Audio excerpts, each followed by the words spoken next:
Oh, hi everybody. How are you? Come on in. Say hi. Sit down. My name is Matt Rebelke. I am the Senior Manager of Outside Counsel Management at PayPal. Every day I negotiate rates, budgets, pricing, all that across the board. And when I think of trying to communicate a snappy, quick message in 10 minutes or less, I think of Drag Race. Oh, sorry, not that Drag Race, that Drag Race. And so I will be leveraging drag queen archetypes to provide my recommendations and philosophies on moving away from the hourly billing. This is just for fun. The idea behind this is that you take away the substance of what I talk about so you can apply your own themes like sports or Star Wars or whatever. And so with that, let's start your engines and may the best legal operations professional win. Welcome to Rebelke, that's my last name, Rebelke's Drag Race.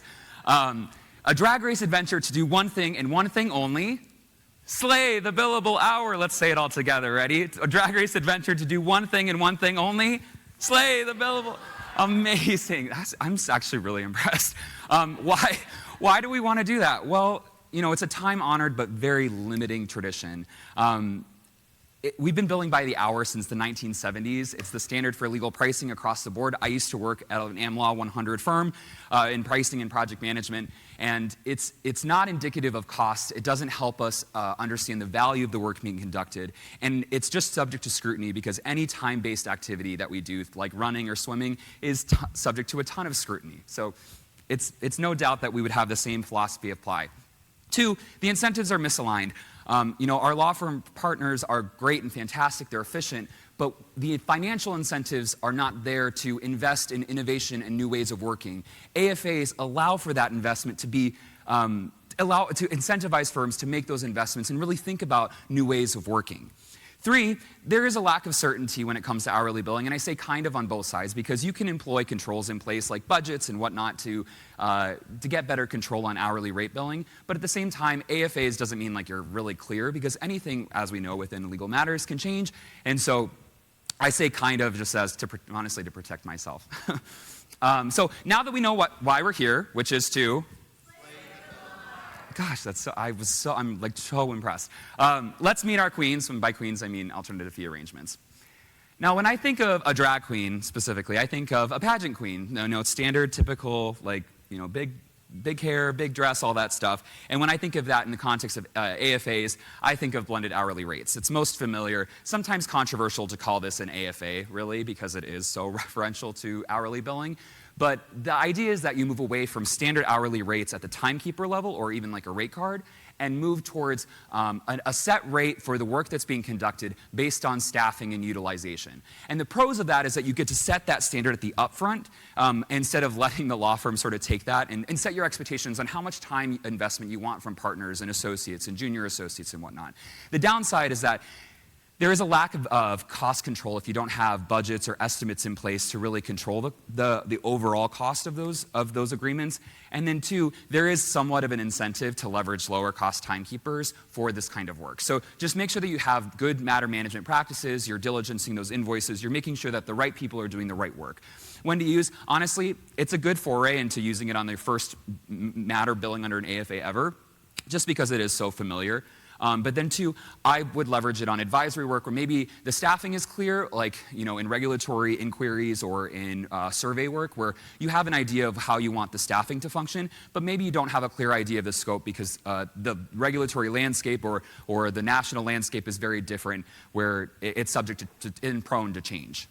Looks queen. When I think of a looks queen, they're super aesthetic, forward thinking, a lot of upfront work is required, and that's a fixed fee. So a lot of upfront work is required in a fixed fee because it's a predetermined fee that is set regardless of hours worked. You work with your firms to set out the scope, what the estimates are going to be in terms of the value of the work that's being conducted, and set that fee in accordance with your risk portfolio and whatnot. But beyond the fixed fee, what I really love about it is that it encourages efficiency and innovation and new ways of working because a law firm is incentivized to have a higher profit margin on engagements, which may, you know, make you throw up a little bit if you're in-house side. But the upside, we want our law firms to make money too. It's important. But Two, it also, on the other side, if you have a really tight fixed fee, it encourages them to be efficient and innovative just to control the bleeding, is what we would say.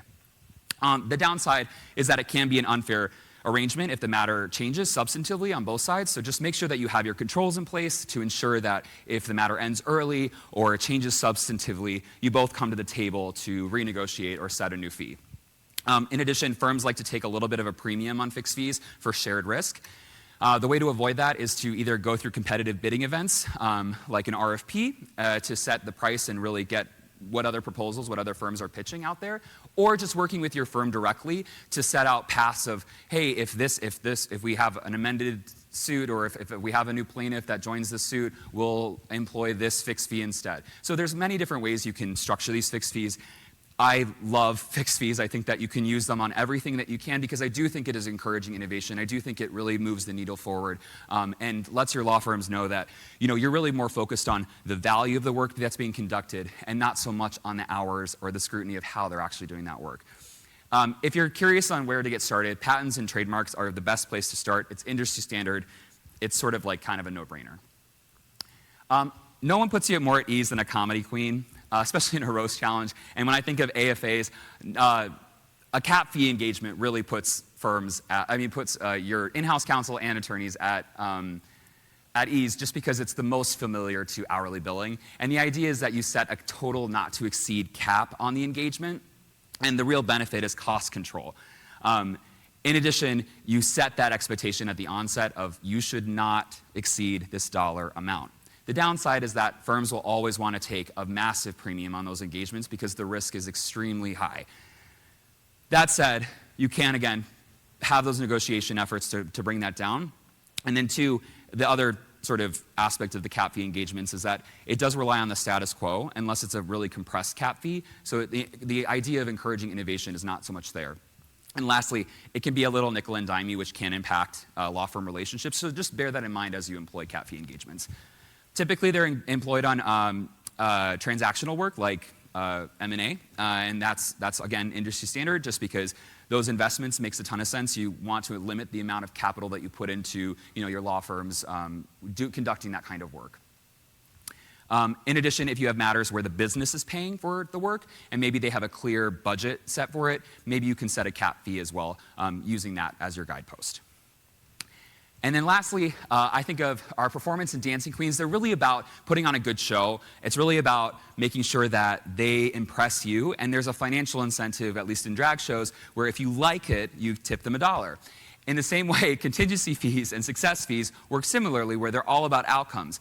Quick, just like clarifier, a contingency is the idea that you don't pay anything, or if it's a hybrid contingency, you pay a low dollar amount unless you get a successful outcome. And success doesn't necessarily mean win, but it means whatever it means for your company.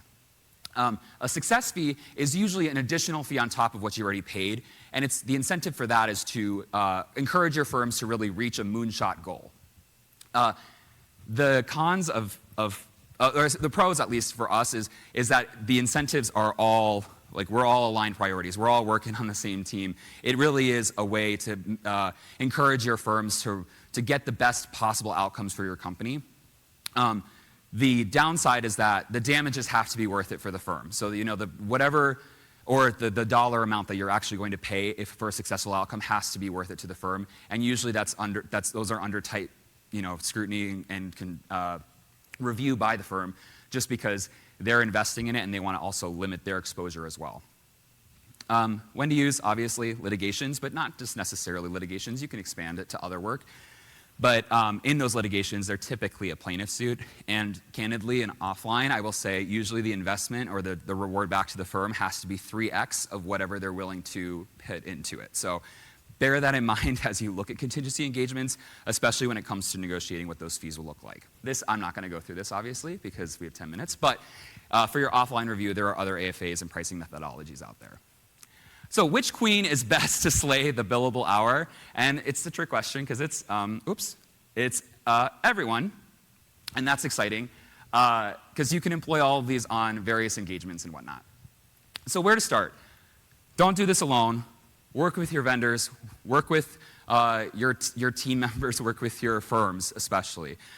They are itching to do this work. They are excited by moving away from hourly billing where they can and where it's appropriate. And so, if you have a new matter engagement, you're going out an RFP, request exclusively fixed fees or request exclusively AFAs and see what you get back with, and just see if that would work for your firm. In addition, you can look at administratively burdensome matters, matters where there's a ton of invoice review or there's lots of different coordination.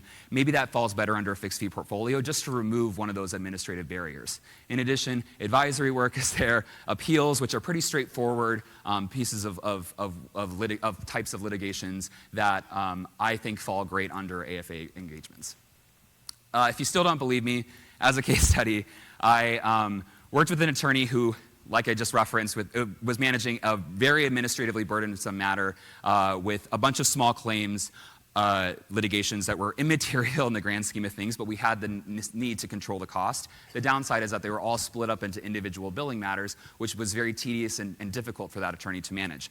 We moved to a fixed fee portfolio by leveraging the data of the total volume of spend that we had last year, and negotiated with the firm to then set a fair and appropriate fixed fee. And the firm actually surprised me in that they didn't just do the matter and we had assumptions in terms of what the volume should be. They didn't just work that matter up to that volume, but they actually were encouraged to find new ways of working and were innovative with their approach, and they were actually able to do more claims for us, more work for us by keeping that fixed fee flat.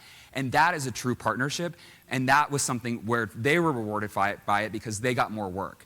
And so that is an exciting opportunity where we can see how pricing can actually move conversations around innovation and relationship forward through just having a fixed fee engagement, and that's brilliant. So now you're ready. You know why we need to slay the billable hour. You know the types of AFAs, and you know how to get started. And so you too can slay the billable hour. Thank you so much.